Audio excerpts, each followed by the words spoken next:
लेकिन तरस आता है। इसलिए तरस आता है कि 1977 से लेकर इस बरकट्ठा विधानसभा का स्थापना से लेकर 2019 तक की अगर आप पृष्ठभूमि को देखते बरकट्ठा विधानसभा का, तो आपको यही लगेगा कि हम कहां हैं और हम किस दहलीज पे हैं और कैसे हमारे साथ नाइंसाफी हो रहा है।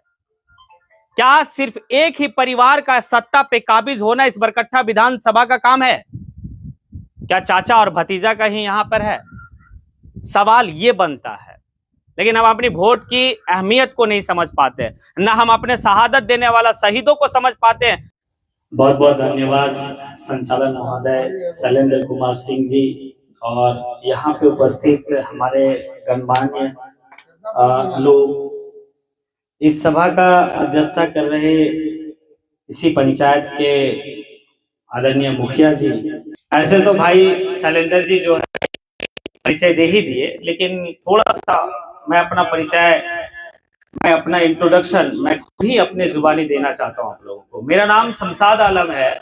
अगर कोई लड़का साइंटिस्ट बनता है और अगर वो साइंटिस्ट की पढ़ाई करता है तो उसका इंटर्नशिप कंप्लीट होने के बाद अगर किसी का जो है कि पूरा कहानी को बताया जाता है, किसी की मतलब सारा स्टोरी बताया जाता है, तो आपका एपीजे अब्दुल कलाम की कहानी बताया जाता है कि अगर आपको जीवन में साइंटिस्ट बनना है तो फिर एपीजे अब्दुल कलाम का तरह साइंटिस्ट बनना।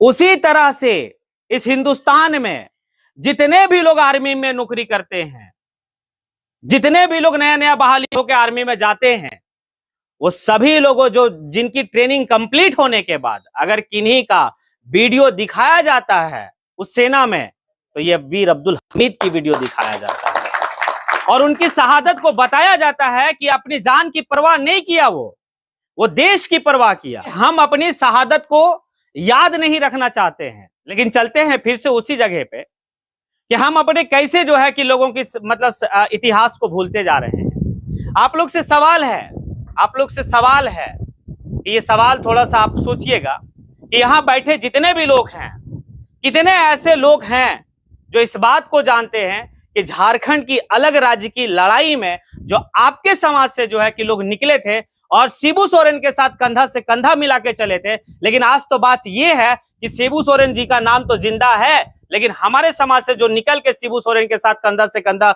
मिला के चले थे, उनका जो इतिहास मिटा दिया गया है। बहुत ऐसे लोग हैं। गुरुजी का आदर मैं खुद करता हूं, क्योंकि गुरुजी इस झारखंड के जो हैं कि एक योद्धा हैं, लड़े हैं झारखंड के लिए। उनके साथ साथ हमारे भी जो है कि लोग लड़े हैं। कुछ लिस्ट है, उस लिस्ट को मैं बताना चाहूंगा और आप लोग भी जो उस लिस्ट को थोड़ा सा समझिए कि कौन कौन जो है। देखिए, एक संथाल विद्रोह हुआ था आपके झारखंड में, एक संथाल विद्रोह हुआ था। उस संथाल विद्रोह में आप देखेंगे कि 1857 की क्रांति से पहले संथाल विद्रोह हुआ था। उस संथाल विद्रोह में हमारे समाज से जो गए थे और अपनी शहादत दिए थे, उसका नाम था चालो जोल्हा। जो शहादत दिए थे, जिसको संथाली विद्रोह ने भुला दिया और हम खुद भूल गए, पढ़े नहीं। अगर आप चलेंगे 1857 की क्रांति में, तो आप ये देखेंगे कि सैयद भिखारी अंसारी जो है कि अपनी शहादत दिए थे, सलामत अली जो है कि शहादत दिए थे, अमानत अली शहादत दिए थे, शेख हारून शहादत दिए थे, हाजी इमाम अली मतलब शहादत दिए थे। अगर आप इधर आते झारखंड के आंदोलनकारियों में, तो आपको शहादत मैं गिना रहा हूं और आप थोड़ा सा रफीक अंसारी जो कि झारखंड आंदोलनकारी थे, वो अपना जो है कि खलील अंसारी वो झारखंड आंदोलनकारी थे, जहूर अली झारखंड आंदोलनकारी थे, हाजी अब्दुल रजाक जो मुखिया जी बेहतर तरीके से जानते होंगे, उनके नाम से एक हॉस्पिटल चलता है अब्दुल रजाक आने की, जो अभी जैसे पहले अपोलो उनको नाम से जाना जाता था, वो भी जो है कि झारखंड आंदोलनकारी हैं। आपका अमानत अली अंसारी वो भी जो है कि आपका झारखंड आंदोलनकारी हैं। अबू तालिब अंसारी वो भी आपके जो है कि झारखंड आंदोलनकारी हैं। कुतुबुद्दीन अंसारी ये भी जो है कि आपके आंदोलनकारी शहीद हो गए। और शहीद जुबैर अंसारी ये भी आपके झारखंड आंदोलनकारी है। शहीद सईद अंसारी ये भी एक झारखंड आंदोलनकारी है। और एक जीवित आने की आपका झारखंड आंदोलनकारी है, उनका नाम है मधु मंसूरी हसमुख। अब मधु मंसूरी हसमुख के बारे में मैं आपको जिक्र करना चाहता हूं थोड़ा सा। जिस तरह से वीर अब्दुल हमीद का हिंदुस्तान का सबसे बड़ा सेना का जो है कि उनको अवार्ड से नवाजा गया, मरणोपरांत दिया गया, वो था परमवीर चक्र। उसी तरह से आपके झारखंड के मधु मंसूरी हसमुख, झारखंड के आंदोलन जिस समय चल रहा था कि हमें अलग राज्य की दर्जा दिया जाए, तो अपने संगीत के माध्यम से झारखंड आंदोलन का जो आंदोलन चल रहा था अलग राज्य का, उसको जो बल दिए थे वो थे आपका मधु मंसूरी हंसमुख। मधु मंसूरी हंसमुख का आपको पता होगा कि 2022 में इसी भारत सरकार के द्वारा और राष्ट्रपति के हाथ से जो है कि पद्मश्री अवार्ड से नवाजा गया था, जो हमें नहीं पता है। नहीं पता है हमें। पद्मश्री अवार्ड कोई छोटा अवार्ड नहीं है। और संगीत के माध्यम से जो है कि इस झारखंड को, नागपुरी भाषा को, खोटा भाषा को जो है कि वो इंटरनेशनल पटल तक लेके गए वो। और उनका एक संगीत था उस झारखंड आंदोलन के समय में कि देश मतलब गांव छोड़ब ना, आंदोलन छोड़ब ना, चाहे हमार जान रहे या ना रहे, हम जो है कि देश छोड़ब ना, ये था उनका। लेकिन हम भूलते जा रहे हैं। और लेकिन यहां पर सोचने वाली बात ये भी है साथ ही साथ कि हम भूलते इसलिए भी जा रहे हैं क्योंकि हमारे जो रहनुमाई करने वाले लोग हैं, जिनको हम अपना रहनुमा मान बैठे हैं, हालांकि वो हमारे रहनुमा है नहीं, हम जिनको सोचते हैं कि वो हमारे रहनुमाई है, हम वोट के वक्त में जो है कि ऐसे ऐसे लोगों को वोट की हम जो है कि मतलब ये कर दे। देखिए, राजनीति की बात करने का मेरा मंसूबा बिल्कुल नहीं है, वरना राजनीति में बात करने लगेंगे तो पूरी दिन खत्म हो जाएगी, क्योंकि राजनीति सब्जेक्ट से ही हम जो है कि मास्टर डिग्री कंप्लीट किए हैं। लेकिन तरस आता है, इसलिए तरस आता है कि अब 1977 से इस बरकट्ठा विधानसभा का जो है कि स्थापना किया गया है। और 1977 से लेकर इस बरकट्ठा विधानसभा का स्थापना से लेकर 2019 तक की अगर आप पृष्ठभूमि को देखते बरकट्ठा विधानसभा का, तो आपको यही लगेगा कि हम कहां हैं और हम किस दहलीज पे हैं और कैसे हमारे साथ नाइंसाफी हो रहा है। क्या सिर्फ एक ही परिवार का सत्ता पे काबिज होना इस बरकट्ठा विधानसभा का काम है? क्या चाचा और भतीजा का ही यहां पर है? सवाल ये बनता है। लेकिन हम अपनी वोट की अहमियत को नहीं समझ पाते, ना हम अपने शहादत देने वाला शहीदों को समझ पाते हैं, ना हम अपने जो है कि फंडामेंटल राइट्स को समझ पाते कि हमारा मौलिक अधिकार क्या है, हमारा मौलिक कर्तव्य क्या है, ये हमें नहीं पता है। अगर हमें अपनी वोट की कीमत समझ लेंगे तो हमारी वोट कम नहीं है। और एक जगह खड़ा होकर ऐसे अगर कर दिया जाए तो बहुत कुछ का जो है कि मांग हो सकता सदन में, और यहां से जो है कि आप रिजल्ट दे सकते हैं। कुछ लोगों को लगता होगा कि रिजल्ट नहीं दिया जा सकता है, तो इतिहास में बताऊंगा जेजे कॉलेज का कि जेजे कॉलेज में जब चुनाव लड़ा जा रहा था 2016 में छात्र संघ का चुनाव, तो लेकिन उसमें युवा साथ दिए थे, कुछ लोग चले थे, तो इस बात को कह रहे थे कुछ लोग कि अरे निकाल पाएगा, हो पाएगा, उन लोग कब से काबिज है। लेकिन जब अगर हम रणनीति बनाते हैं तो बिल्कुल सफल होते हैं। सिर्फ नियत साफ होनी चाहिए, ऐसा नहीं है कि नहीं हो सकता है।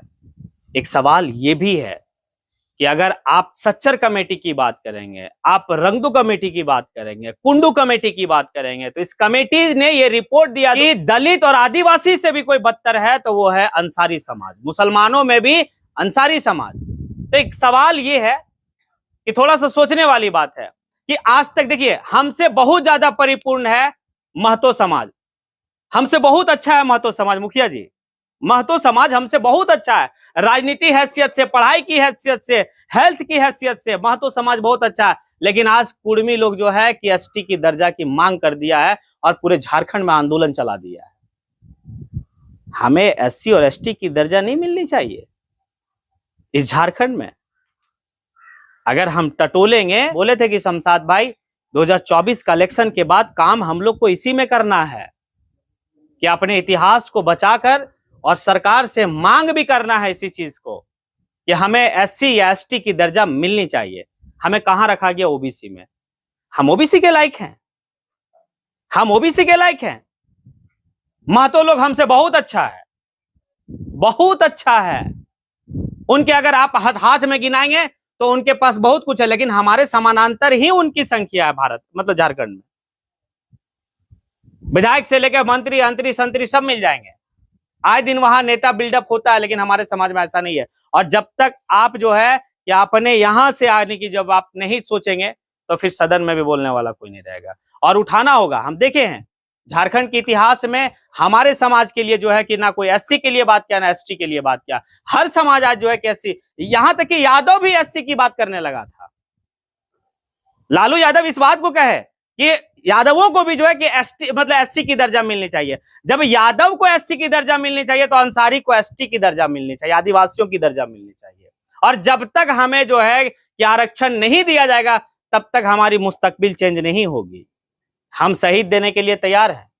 हमारी शहादत में हम लड़ाई गिनाएं, आपको एक एक नाम गिनाएं, मेरे पास फहरिस्त है। तो ये सारी बात है, सोचने वाला विषय है। हम तो कहते हैं कि युवा एक साथ और एक यूनिटी के साथ खड़े हों और हमारे बुजुर्गों की तजुर्बा और हम युवाओं का जोश अगर साथ मिलकर काम करेंगे तो कामयाब जरूर होंगे, क्योंकि इनकी तजुर्बा लेना हमें बहुत ज्यादा जरूरी है। और हमारी जो जोश है, जो हमारी ताकत है, ये दोनों की कॉम्बिनेशन जिस दिन हो जाएगा उस दिन जो है कि हम अपना दिशा और दशा तय कर लेंगे। हमें किसी की मोहताज होने की जरूरत नहीं है, न चाचा का न भतीजा का। कर लेंगे तय हम। और हमें यकीन है कि यहां जितने भी लोग बैठे हैं सबके मन में भी यही चलता होगा कि चाचा और भतीजा को साइड करो और अपना मुस्तकबिल खुद बदलो। चल रहा है या नहीं चल रहा? चल रहा है ना? किस चीज में कमी है? हम पढ़े लिखे नहीं है, हम शहादत नहीं दिए हैं। हमारे झारखंड में जो है हमें परहेज है चाचा और भतीजा से, दल से हमें कोई परहेज नहीं है। तो ये आप तय कीजिए कि हमें क्या करनी चाहिए और किस हिसाब से करनी चाहिए। और हमारे पास वक्त है, ऐसा नहीं कि वक्त नहीं है। अगर हम चाह लें, जहां चाहे वहीं राह है। बाकी बहुत सारी बातें हैं, फिर कभी जो है कि हम लोग बैठेंगे और एक रणनीति बनाएंगे। एक बार मैं आप लोगों के साथ इनके वीर अब्दुल हमीद जो परमवीर चक्र विजेता हैं उनके लिए मैं एक बार जोरदार नारा लगाना चाहता हूं। और इनकलाब जिंदाबाद, इनकलाब, इनकलाब, जय हिंद, जय हिंद। चलिए इसी के साथ मैं अपनी बात को यहीं पे समेटता हूं। धन्यवाद। बहुत बहुत धन्यवाद।